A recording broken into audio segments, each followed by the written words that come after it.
We'll move on to the news, and the main story on Wednesday was the WWE releasing Mandy Rose. This was first reported by Sean Ross Sapp at Fightful, and I spoke to several people who confirmed she was done with the company, and this came after the abrupt title change on Tuesday night. If you recall, at Deadline, they had already advertised that the 2 title matches involving the Iron Survivor Challenge winners, those matches would take place at New Year's Evil next month on January the 10th.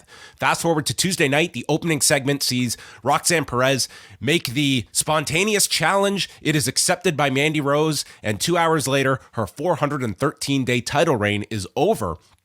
And in the reporting from Fightful, it seems that the main issue is regarding Mandy Rose and coming down to these like third-party applications, and this being a fan time page that she has been running, and apparently enough that you're going to... WWE has certainly relaxed things when it comes to talent being involved with third-party sites. It's not as rigid as it was when that edict was first put down. But obviously it seems like whether it was a concern about the nature of the content that she was producing, this was ultimately something that the sides, they were not going to be able to continue. And now Mandy Rose is done with the company. So there's a lot to this story, and it brings about many different subjects, such as, talent using third parties, and especially the fact that this is,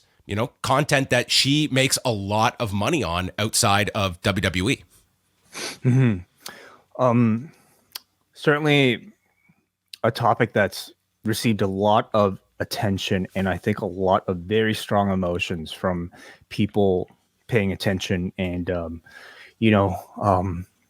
so many layers, I have to say, to the story in what people might perceive to be is there a double standard with other types of behavior, and those not necessarily warranting releases versus something like this.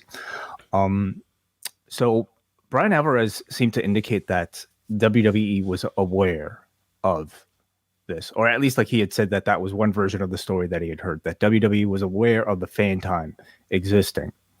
And I mean, it's not like she was like overtly promoting this, but at the same time, it's not like this was unknown that she was running this, but this was not as well known as, like, she wasn't on OnlyFans, which is going to draw more attention. It's just like, it is the brand. Right.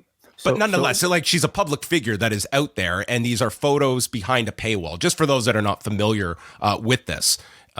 So if they were aware of that she had the fan time page, then it probably more so comes down to the type of content that she was releasing on the page. That is the issue here. Correct? Yeah, I'm certain that, like, I cannot say for certain that WWE, like, you would assume like that would make sense. Like, this is certainly, content that is behind a paywall, and from what we've gathered, the content has maybe gotten more risque over time. It's a very sexualized content. Yes, involving nudity. We should say. Mm-hmm. So, I mean, and that goes to, and this is important too, is the fact of the agreement that Mandy Rose has with the company of, like, the language that is stated. Is there a double standard? Of course, like, that is going to exist in the dynamic between the company and talent. You can bring up the independent contractor argument, and certainly, like, that is one that has been exhausted and should be discussed when they use that for their gain. But then when talent tries to use that for their gain, it's not always reciprocated the same way.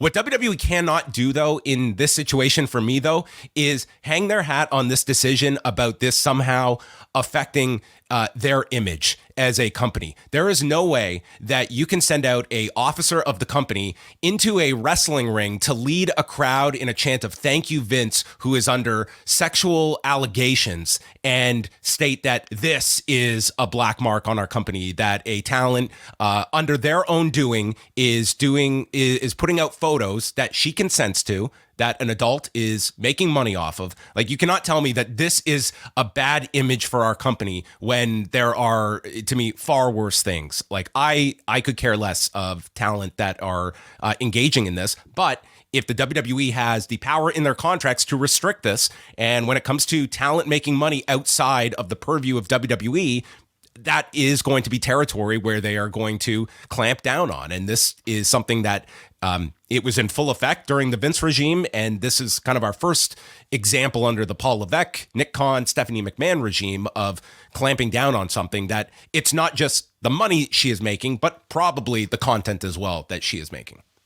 Right. Yeah. I mean, I think a lot of this calls into question perhaps like our society's views of nudity and sexuality, you know, and how that somehow is often treated as a way bigger offense than many other things that people tend to get into trouble for. And we're probably very behind the times in those instances. But it's, I think, a bit more of a complicated issue, just given the nature, the vague nature of like these sort of independent contractor contracts.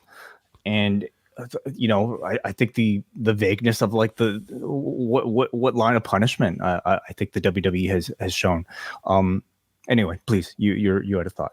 No, and I was just going to state as well the fact that this is also behind a paywall. This is not a case of someone is just going to randomly come, like, granted, these photos, you know, it sounds like there was issues of these, you know, you are not supposed to be taking these photos and posting them elsewhere. That is probably going to happen. But nonetheless, these are behind a paywall.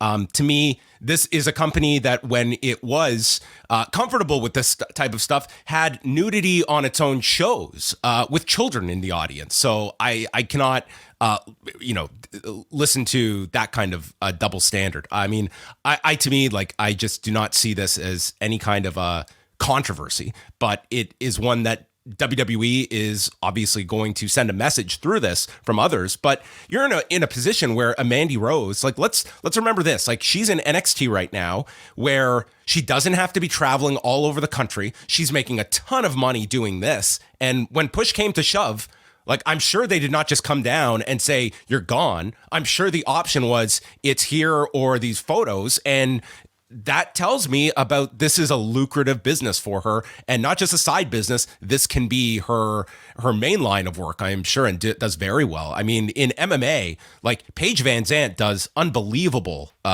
with this, and a lot of talent is finding like this is a very significant source of revenue for them. Certainly, yeah.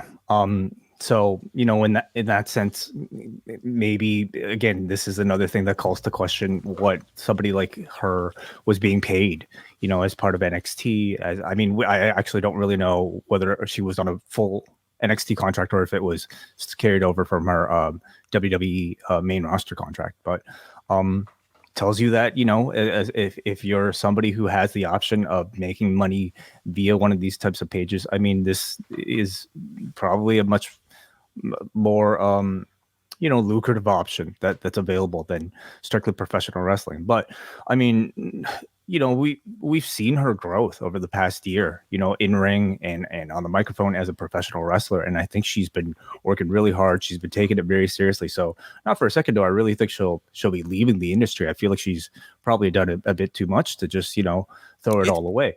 It's hard to say because she's one where we didn't. Like, she came up through Tough Enough. She's been in the WWE system her whole career. It's always one of those questions when somebody leaves WWE and that's the only system they've been part of.